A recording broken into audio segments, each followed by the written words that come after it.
A great friend of the show is back with us, Bob Russell. He is the Executive Director of the Upstate New York region for the American Diabetes Association. Bob, it's great to see you again. Welcome back to the studio. Thanks for having me. We're talking about the American Diabetes Association and a real focus this month here in November about diabetes and how it impacts people. And it's amazing the number of people that we're talking about, not just locally, but across the country. Yeah, so November is American Diabetes Month, and it's really a chance for us to be out there talking about it. Get people thinking that don't know much about diabetes. There's currently over 30 million Americans who are living with diabetes, be it type 1, type 2 gestational diabetes, or pre-diabetes. But the scary number is 21 seconds. Every 21 seconds, somebody in the U.S. is being diagnosed with diabetes. And there's over 1 million people out there that have diabetes that aren't aware of it yet. Right, and that's the scary part. That's that pre-diabetes you were talking about, right? What should people know? What do you want people to know? What should people be thinking about? What we want people to do is just be in tune with what's happening with their body and how, you know, something might seem small, but it might be worth having a discussion with their doctor. Diabetes can come out of nowhere, can hit anybody. I'm a case of that. I was 25 years old when I was diagnosed with type 1 diabetes. Yeah. And it all happened because I started having some trouble with my vision. So eyesight is obviously one of the things that's affected by diabetes. Mm-hmm. And they sent me for a pair of glasses, and then 2 weeks later with the glasses I was having the same problem.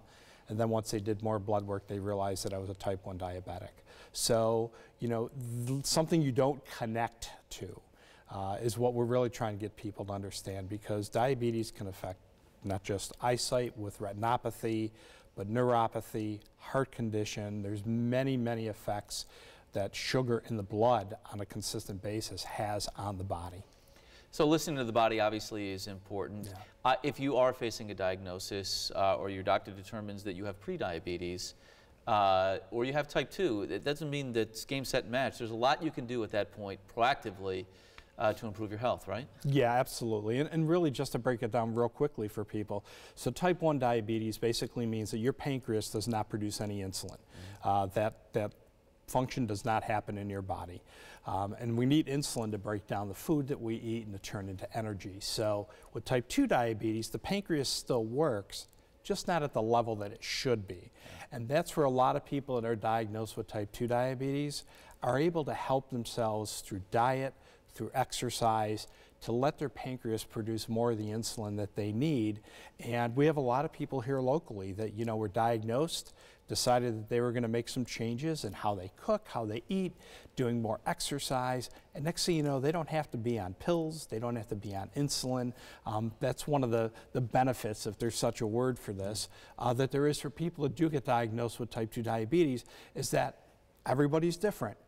But making some small changes can really help your health, but also for people that might have pre-diabetes, which means they're not quite there yet, but their sugar levels are showing that at some point they could get a diabetes diagnosis.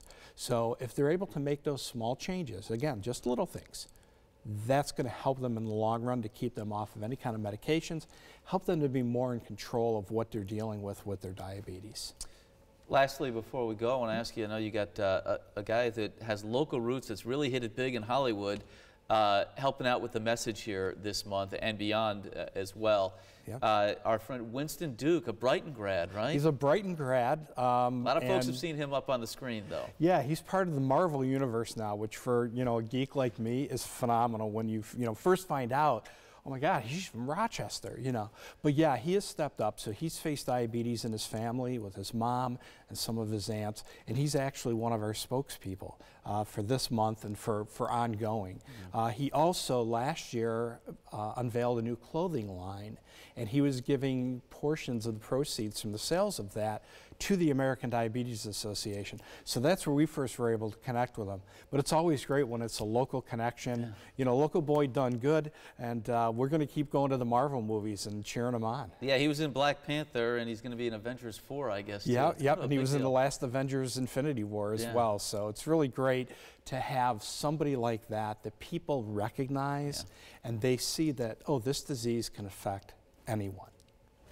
Well, we're glad you spent a few minutes with us, Bob. Thanks for coming in. Mark, great to be here. Good luck getting the message out this month and beyond. Thanks very much. Lots more online at diabetes.org. You can put in your zip code to get local information, and lots more there as well. We're sharing that link and this entire conversation at rochesterfirst.com.